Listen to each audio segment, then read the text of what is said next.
Morning. My name is Brady. I'm a follower of Jesus, and it's good to be a part of a community of Jesus followers, just trying to practice the way of Jesus together, imperfectly. As we sang that song, the second song, "So Will I," there's just so many beautiful lyrics in that. But just the very end, praising the one who never leaves the one behind.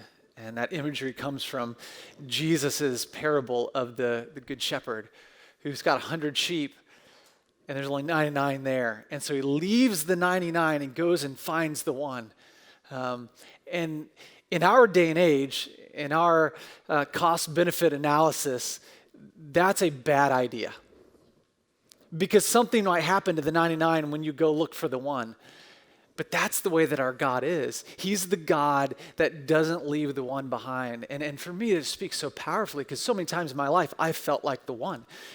Many times I still feel like the one. And it's just so good to be reminded that God's not going to leave me behind. And in the passage of Matthew today, Jesus really clearly demonstrates this. So if you would, if you have a Bible and you want to look at your own Bible, turn to the book of Matthew. We're going to be in chapter 8. If you don't have a Bible, that's totally fine. We're going to have it on the screen. And then if you don't have a Bible at all, we'd love to give you a Bible. Chris has a great one with lots of brilliant insights and notes that he takes in the margins. So you can just ask him for that one. Matthew chapter 8, starting verse 5, it says, "When Jesus had entered Capernaum, a centurion came forward to him, appealing to him, 'Lord, my servant is lying paralyzed at home, suffering terribly.' And Jesus said to him, 'I will come and heal him.' But the centurion replied, 'Lord, I'm not worthy to have you come under my roof, but only say the word and my servant will be healed. For I too am a man under authority, with soldiers under me. And I say to one, go, and he goes, and to another, come, and he comes. And to my servant, do this, and he does it.' When Jesus heard this, he marveled, and he said to those who followed him, 'Truly, I tell you, with no one in all of Israel have I found such faith. I tell you, many will come from east and from west and will recline at table with Abraham, Isaac, and Jacob in the kingdom of heaven, while the sons of the kingdom will be thrown into outer darkness. And in that place there will be weeping and gnashing of teeth.' And to the centurion, Jesus said, 'Go, let it be done for you as you have believed.' And the servant was healed in that very moment." I tell you what, Jesus is doing a lot of things here. It's really beautiful. So we're going to take it a segment at a time. Let's start at the very beginning. Verse 5. When Jesus had entered Capernaum. Now, this was Jesus' kind of home base of operations. It's right on the Sea of Galilee, which, it's great to be on that giant lake, but it's near a ton of different towns. So this was his home base of operations where he'd go to different towns. He'd always come back. And so now he's come back to, where he's familiar. And it's a beautiful place. We got to go there when we went to Israel, and there's just a ton of stuff there, but it's all in ruins because there was this giant earthquake that happened a few years after Jesus' time and destroyed Capernaum. And we'll talk about that in a few weeks when Jesus talks about it. But he comes back here, and then a centurion came forward to meet him. Now, we have a word that sounds a lot like centurion, and it has to do with numbers. You may know what that word is? Century. Yeah. I don't know what all you said, but century, so maybe one of you got it right. Yeah, and century means how many? 100, yeah. So a centurion was an officer in the army that was in charge of how many troops do you think? 100, yeah. So whenever you see that in the scriptures, you see centurion, this is an officer in the army who's in charge of 100 troops. So this was a very important person. Now, at that time, there were no Roman legions in the area. But Herod Antipas, he would have had his own soldiers that were allowed to him by, Rome. And so technically in some way part of the Roman army. And so this person would have been a Syrian or a Phoenician, someone who was not a Jewish person. He would have been a Gentile person. And he was in the army and he's over 100 troops. So probably this was the most powerful person in all of that area. He was likely in charge of all of Herod's auxiliary troops. Okay, so this is a very important, powerful person. And he comes to Jesus, and he comes forward to him, appealing to him, Lord, my servant is lying paralyzed at home, suffering terribly. And he said to him, I will come and heal him. Now, Jesus' words, I will come and heal him, it's actually a little bit difficult to translate. There's a couple words in there that make it a little odd or awkward. And so some translators have translated it as a question. And Jesus is asking, shall I come and heal him? And in either way you translate it, you can see this, but really what Jesus wants to bring out and bring into the focus and the forefront of this conversation so that everyone knows what is going on is the fact that this person is a Gentile, not a Jew, and Jesus is Jewish for a couple of reasons. One, remember last week we talked about the idea of clean and unclean? That Jewish people needed to be clean so that they could enter into the synagogue, so they could enter into the temple, so they could participate within society. They needed to be ritually clean. And unclean always infected clean. So if you were unclean or something was unclean and you came in contact with it, you would not make it clean, it would make you unclean, or the person would make you unclean. And so Gentiles, they were unclean, and their homes were unclean. And so if you, a clean Jewish person, went into a Gentile's home, you would immediately become unclean. And you have to go through all those ritual processes again to become clean. It was a big deal. So a Jewish rabbi, a good Jewish rabbi, would never enter into the home of a Gentile. That just wasn't done. And so if Jesus is asking him, do you want me to come and heal him? Like, are you asking me to come to your house? Two things. One, just so you know, that's a big deal because unclean always infects clean. Now with Jesus, we know because of last week, it doesn't work that way, right? His cleanness, his holiness, like that coal that touched Isaiah's lips, goes out and makes what is unclean clean, which is magnificent. But then secondly, because here's the situation, okay? This Roman officer, this officer in the army, this centurion who's in charge of troops, the most powerful person in that area, who's not a Jewish person, he's a Gentile, so he's not a part of their customs. He doesn't live life like they live life, and likely, like most of the Gentiles around, would have looked down upon the Jewish people. This person who's important, who's powerful, who's in that region, the person in charge, should be over Jesus as a Jewish person, as a subjected people. He comes to him like this. Now, maybe not in his position or his posture, but in the way that he speaks to Jesus, because he says this, verse 8, but the centurion replied, Lord. He refers to Jesus as Lord. This is the Greek word kyrie, and this means someone who has authority or someone who has power. It's someone who's preeminently important. Now, it could have just been like a title that you'd give out of respect. But when you look at what the centurion says, when you look at his request, you look at how he approaches Jesus, he's coming to Jesus as someone who has authority over even him. He approaches him in great humility because he's asking Jesus to do something that he has no idea about, that he has no clue how to do, something that he can't fix. Someone who in the spiritual realms at least has authority over all of the spirits. And so you see this great humility of this man who doesn't need to have it, who doesn't need to call him Lord, and yet because of the way that he looks at Jesus, the way that he approaches him, the way that he believes in him, you see this humility and this respect. And he says this, Lord, I'm not worthy to have you come under my roof, right? You hear it. You don't need to come to my roof, but just say the word, and my servant will be healed. For I too am a man under authority. I have soldiers under me, and I say to one, go, and he goes, another, come, and he comes, and to my servant, do this, and he does it. And now, okay, you hear these words, you hear what he's saying, you hear how he approaches Jesus, and now I want you to see Jesus' reaction because this is huge, right?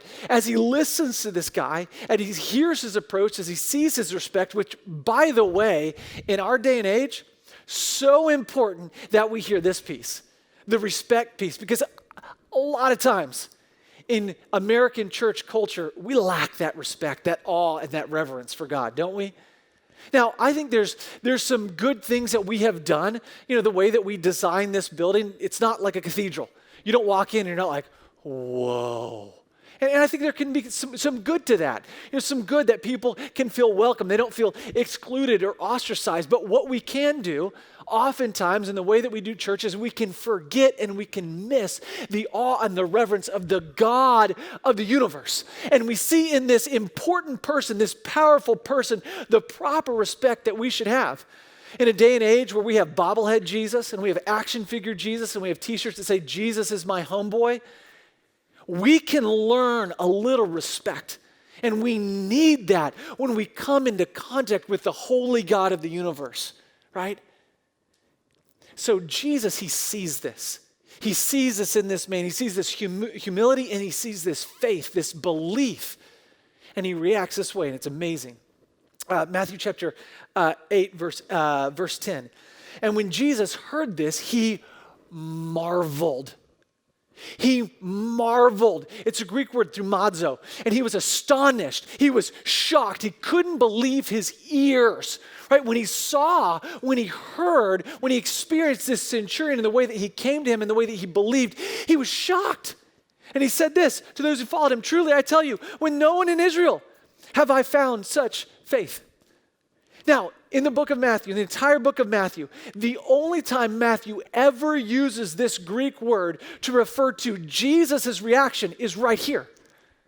Right? Jesus interacts with a lot of different people.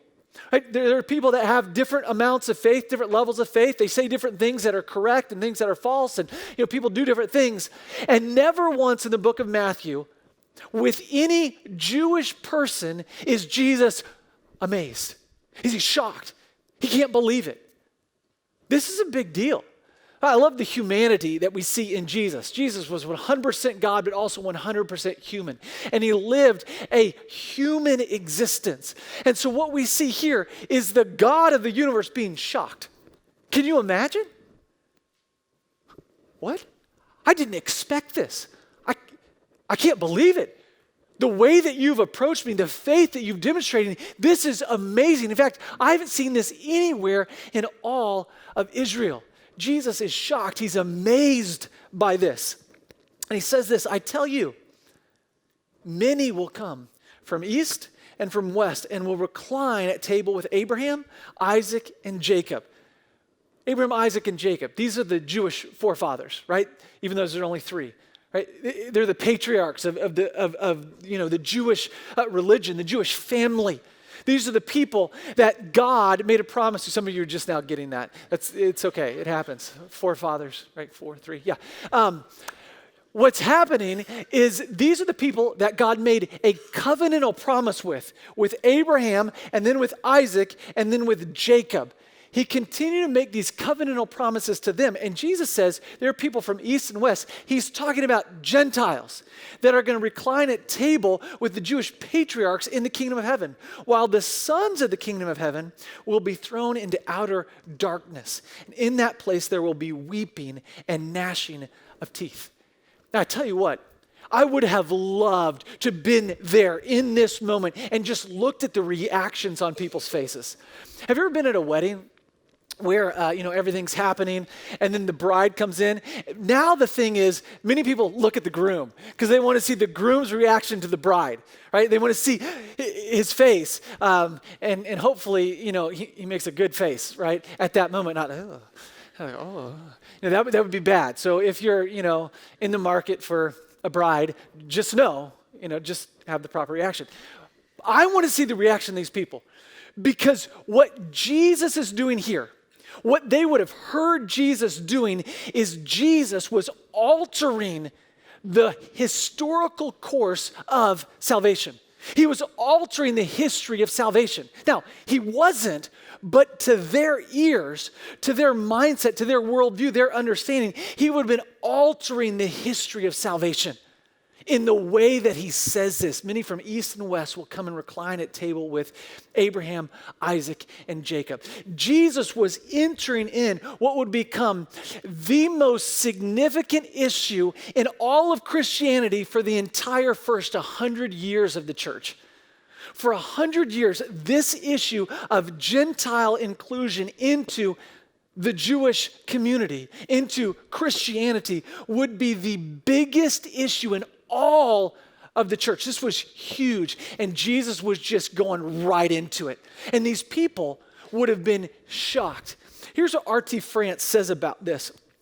R.T. France, he's a great scholar on the book of Matthew. He says this: the imagery of reclining at table with the Hebrew patriarchs, which is Abraham, Isaac, and Jacob, right, would inevitably speak to Jewish readers of the Messianic banquet, which was a popular way of thinking of the ultimate blessedness of the true people of God.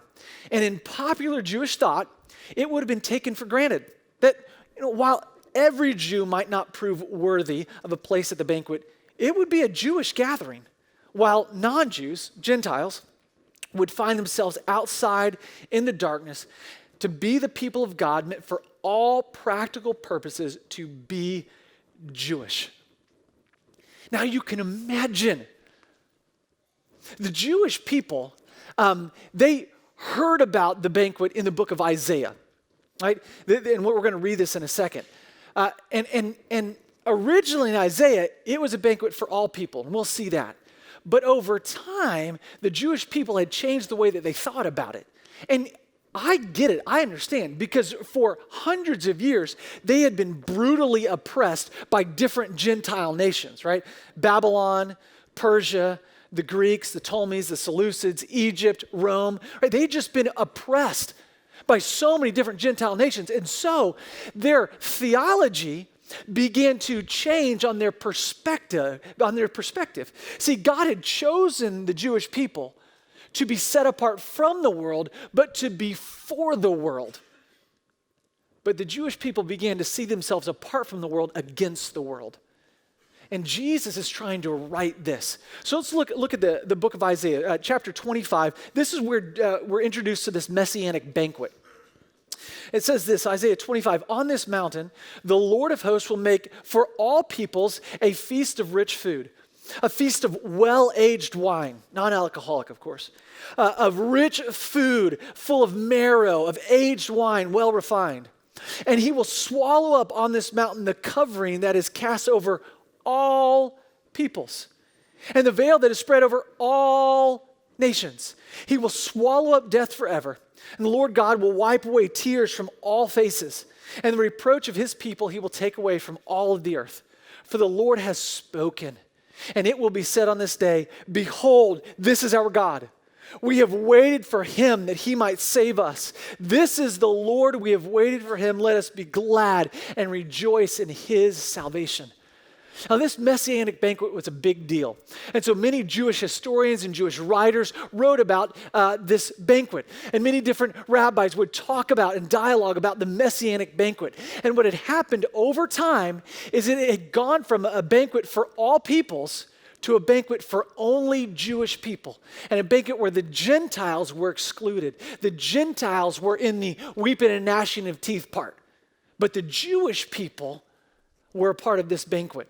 That was their view. That was their understanding. That was their worldview that they looked through as they lived life. So this would have been the normal, natural understanding for Jewish people. And their reaction to Jesus when he said this, I can't even imagine what it might have been like. Now, we see a sort of a glimpse of it in Luke. A couple weeks ago, we looked at this passage in Luke where Jesus is beginning his ministry, and he's in a synagogue, and someone gives him the scroll of Isaiah, and he opens it, and he finds the place where there's a messianic prophecy, and he reads the messianic prophecy, and then they react. And here's what happens, Luke chapter 4, verse 20. And Jesus rolled up the scroll, and he gave it back to the attendant, and he sat down. And the eyes of all the synagogue were fixed on him. And he began to say to them, today, this scripture has been fulfilled in your hearing. And get their reaction, okay? He talks about the messianic banquet. He talks about the day of the Lord, the great year of Jubilee. He talks about that. He says, today it's fulfilled in your hearing. And all spoke well of him and marveled at the gracious words that were coming from his mouth. They had a great reaction, as you might imagine. Hey, everyone, good news. We all get to be a part of the Messianic banquet and starting today. I would say, good news. Sounds awesome. So they're like, wow, how gracious are Jesus' words. What an amazing person. What an amazing teacher. But Jesus wants them to be very clear on what he means. And so he says a couple things. He says this, verse 24, and Jesus said, truly I say to you, no prophet is acceptable in his hometown. And we're about to find out why. But in truth, I tell you, there were many widows in Israel in the days of Elijah. Right? So there are many women that have lost husbands, and in that day and age, huge deal. It's still a big deal here, but there was no way for them to provide for themselves. This was a big deal. He said there were many widows in the days of Elijah when the heavens were shut up for 3 years and 6 months, and a great famine came over all the land. And Elijah, the great prophet of Israel in the book of Kings, right? And Elijah was sent to none of them, but only to Zarephath in the land of Sidon, to a woman who was a widow. Jesus says, I want you to remember that Elijah, the great prophet, when there was this famine for 3 years, God sent him not to a Jewish widow, but to a Gentile widow. If that was enough, he continues on. And he talks about Elisha, Elijah's, the one that came after Elijah. It says, and there were many lepers in Israel at the time of the prophet Elisha, and none of them was cleansed, but only Naaman the Syrian. Jesus said in the time of Elisha, the disciple of Elijah, he said there were many different lepers, but only one was cleansed, and it was a Gentile, not a Jewish person. Jesus is trying to remind them and bring to their memory about the true Messianic banquet and what it's going to be like. That was absolutely contrary to their current understanding of it being a Jewish gathering. And here's their reaction now. When they heard these things, all in the synagogue were filled with wrath, with anger, with rage. And they rose up and they drove Jesus out of the town, and they brought him to the brow of the hill on which the town was built so that they could throw him down the cliff. When I was in Israel, we drove up to Nazareth, and you could see it as you're heading this way. There's this giant hill and cliff that falls down, I don't know how many feet, but a long way. And this is the cliff that they were driving Jesus out to throw him off the cliff. Why? Because he said that this Messianic banquet, this year of Jubilee, is going to be for the Gentiles as well. The Gentiles are going to be included. And just because they heard that Gentiles were going to be a part of it, they wanted to kill Jesus. This is how big a deal that had become. This is how it was so deeply ingrained. This was a visceral reaction because of their misunderstanding of the promises of God. And when Jesus brings it up, they flip out and try and kill him. So imagine Jesus saying, hey, in the Messianic banquet, people like the Roman centurion, they're going to be a part of it. And the people of God are going to be on the outskirts. This was a giant deal. This was a giant deal. You can hear in their minds, in their hearts, Jesus altering the course of salvation history. But Jesus was doing what had been done all along. They just didn't see it that way. Paul, in fact, has to deal with this a lot. And in the letter that he wrote to the church in Rome, he deals with this a ton. If you've ever read through the book of Romans, it is a brilliant thing that Paul does, and the way that he crafts this argument. It had come from thousands of conversations that he had over and over and over, and he tries to unpack this for the people of Rome. Now, if you understand the context of the letter that he wrote to Rome, it will help you understand the letter so much better. And so here's what's going on. In the city of Rome, there was a church, and it had likely been planted by Jewish people that were at Pentecost. And Pentecost was that time when Jesus had left and the disciples were gathered around in the temple, and the Spirit of God came on them and he hovered over them with tongues of fire, and they all began proclaiming the gospel. But everybody who heard it in their own natural language, because there had been a diaspora of Jewish people. There had been a spreading out of Jewish people all over the Roman Empire. And during Pentecost, many of them came to worship God as they were called to. And so it was likely that there were people that lived in the city of Rome that were there at Pentecost and were a part of the 3,000 people that got saved. And then they went back to Rome and they planted a church in Rome. And this church was planted by Jewish people in a piece of the city that was totally Jewish. And so because they were Jewish and they knew Jewish people, they began to share the gospel with Jewish people. And so it became a church that was comprised of Jewish people. And then there were a few Gentile converts that were part of this church. And then Claudius, the emperor, he got sick and tired and fed up with the Jewish people. And so he kicked all the Jewish people out of the city of Rome. Right? He issued this edict that all the Jewish people had to leave the city of Rome. And so now this church, that was a Jewish church, right? It was culturally Jewish, right? They looked Jewish, they acted Jewish, they ate Jewish, they probably celebrated on Sabbath on Saturday, right? And now there's only the few Gentiles left that were a part of the church. And now there's no Jewish people in all of the city of Rome. So as they begin to live out their stretched out hand of Jesus call, they began to reach out to Gentiles because that's all that's there. And so as Gentiles begin to come to faith, this church becomes a Gentile church. It looks Gentile, it acts Gentile, it talks Gentile. They likely began to celebrate on Sunday, right? On Resurrection Day. And then a few years later, Nero comes to power. And he says, forget what Claudius said. All you Jews, you can come back in the city of Rome. And so they do. Now imagine this. It's a church that is comprised of only Gentiles. It's led by Gentiles. It has a Gentile mission. It has a Gentile worldview. It's totally culturally Gentile. And now all the former leaders of the church who planted the church, who ran the church, are Jewish. They come back and join back up with this church. Can you imagine how difficult that would have been? Church is hard here. It is. It's nothing compared to what it would have been like in Rome. And so Paul has a bunch of people that he knows, friends that are part of this church. Now, he's never been to this church, but he writes this letter to talk to them and confront these issues that they're dealing with. And here are the two major things that are going on. The Jewish people and the Gentile people are looking down on one another. And they appeal to God.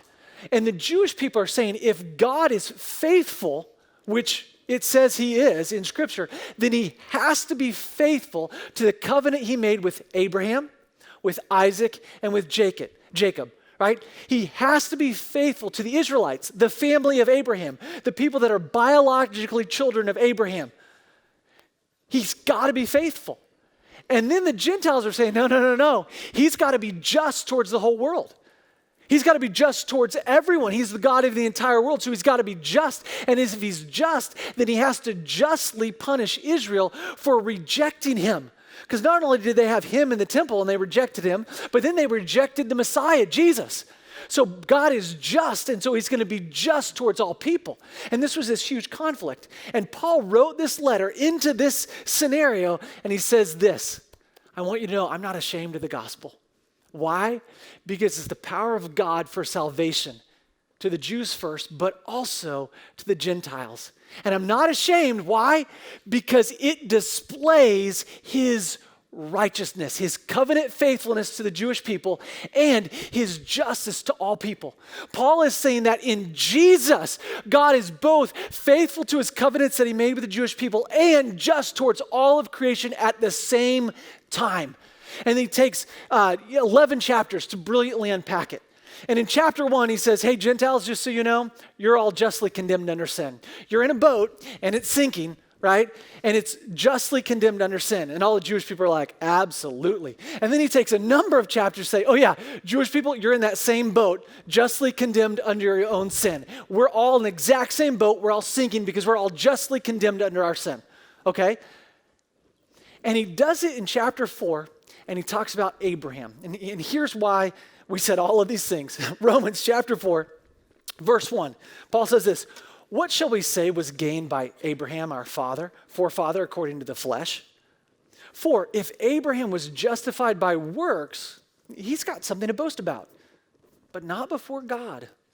For what does the scripture say? And I say, hey, go back to Genesis.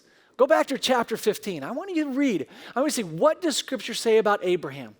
He said, Abraham believed God, and it was counted to him as righteousness.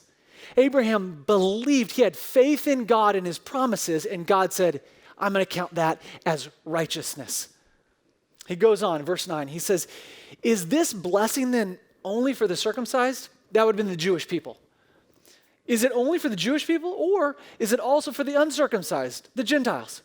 For we say that faith was counted to Abraham as righteousness. How then was it counted to him?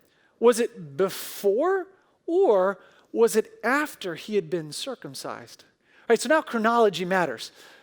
Because if Abraham was circumcised, then he would have looked like a Jewish person, right? And they could say, oh, his righteousness was based on the fact that he looked Jewish. And so Paul says, let's look. When God counted him righteous, when was it? Right? Was it before or was it after? It says he received the sign of circumcision as he said this, it was not after, but it was before he was circumcised. He received the sign of circumcision as a seal of the righteousness he had by faith while he was still uncircumcised. This is huge. The purpose was to make him the father of all who believe without being circumcised, so that righteousness would be counted to them as well, and to make him the father of the circumcised who are not merely circumcised, but who will also walk in the footsteps of the faith that our father Abraham had before he was circumcised. Paul says this, hey, I want you to look at Abraham. I want you to tell me, when God called him righteous, was he a Jew or was he a Gentile? He was a Gentile. God called him from amongst Gentile people. And when he called him righteous, did he look like a Jewish person or did he look like a Gentile? He looked like a Gentile. He looked more like a Gentile than he did a Jew when God called him righteous. God called him righteous based on his faith, not based on the sign of circumcision, not based on some work that he did. In verse 13, he says, for the promise to Abraham and his offspring that he would be the heir of the world did not come through the law, the Torah, but through the righteousness of faith.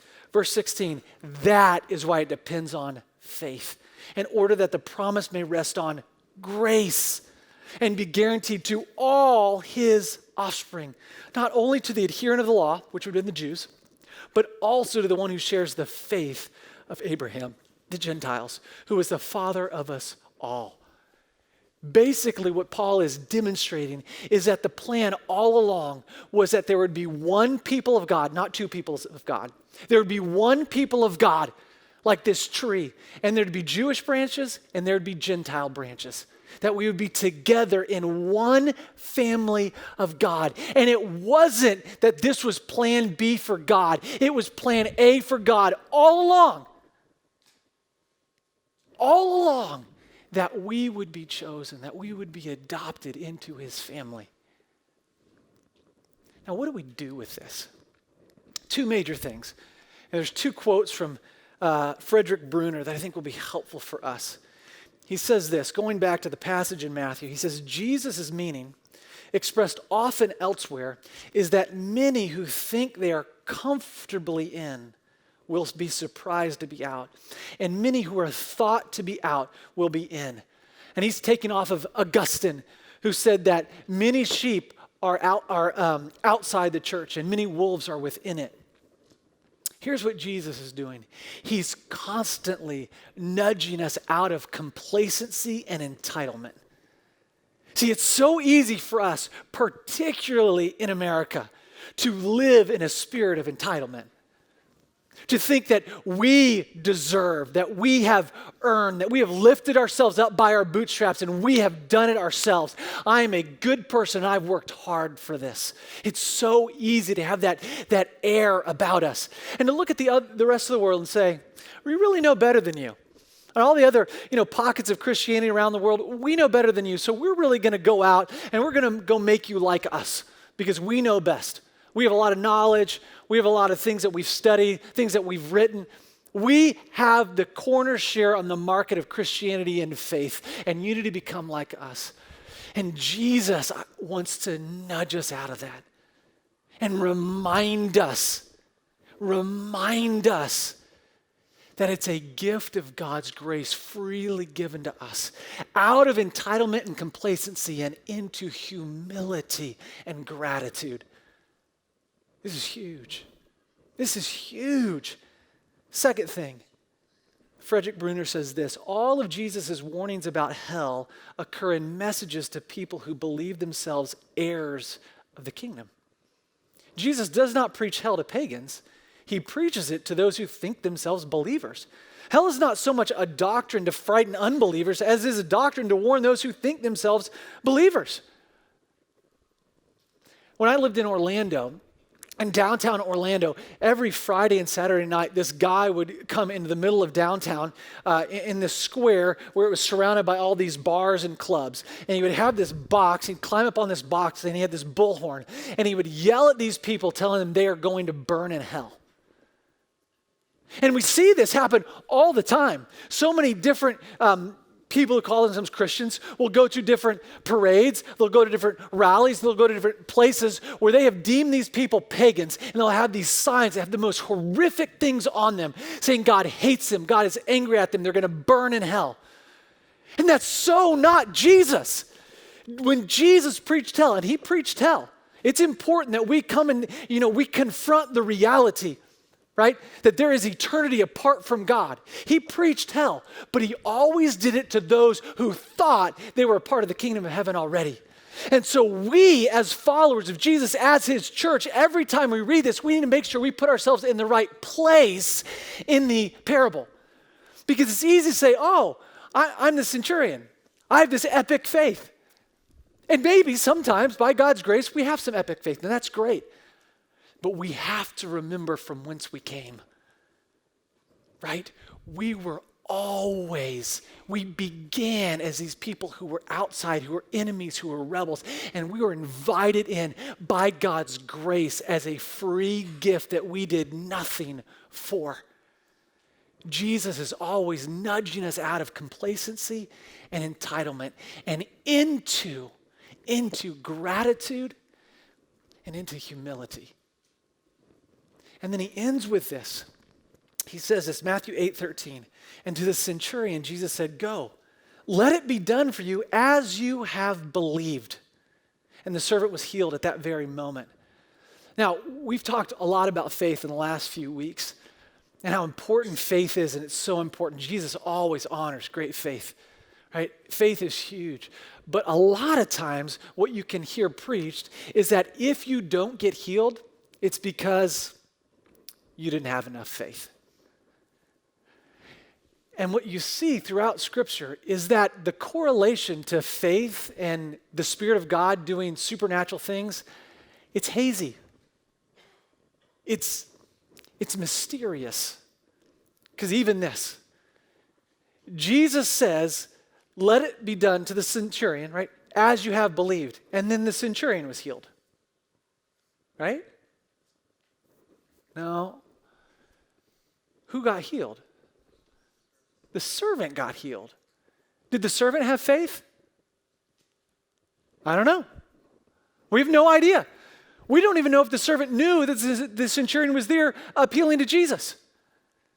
See, it's not always about your faith. And there's a couple things. One, it's so neat that there can be great power in the faith of people that are interceding for other people. That's awesome. But also it's great comfort and reminder that even when we don't have the faith that we need, God still can and does interact supernaturally on our behalf. And so don't let anyone ever tell you if God answers a prayer no of yours, it's because you didn't have enough faith. We don't know. One time the disciples said, "Jesus, increase our faith." And he said, "You don't need more faith. If you have the faith of a mustard seed, you can move a mountain." It's not about the size of your faith. It's not always about your faith. And it's important that we understand this. And we'll talk more about this later. But as we leave this passage of Scripture, there are two things that I want us to hear so deeply. The first thing is that we were always wanted. If you're anything like me, throughout your life, you've been unwanted. You've been unchosen. You've been passed over. You've been overlooked. You've been the person that was an accident or a whoops. And I want you to know that that is not the case for you and God's family. Paul is writing a letter to the church of Ephesus.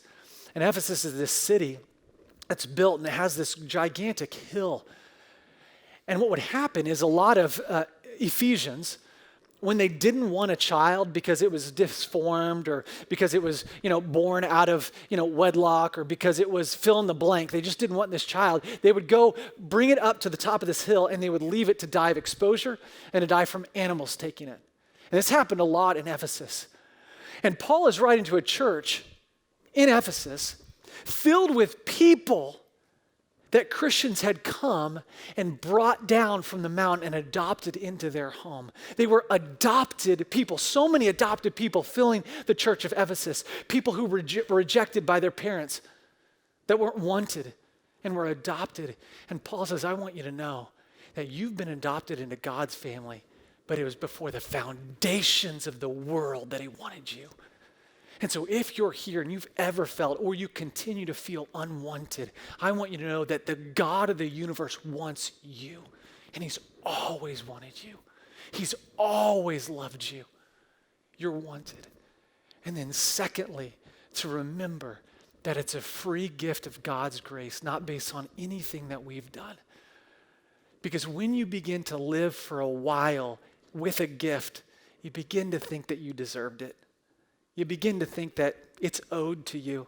You begin to think that you deserve it. And Jesus wants to continually remind us, no, remember, it was God's free gift of grace. Remember, live out of that. It's a free gift of God's grace that he's always wanted you, that you're a part of the family of God. And live out of that.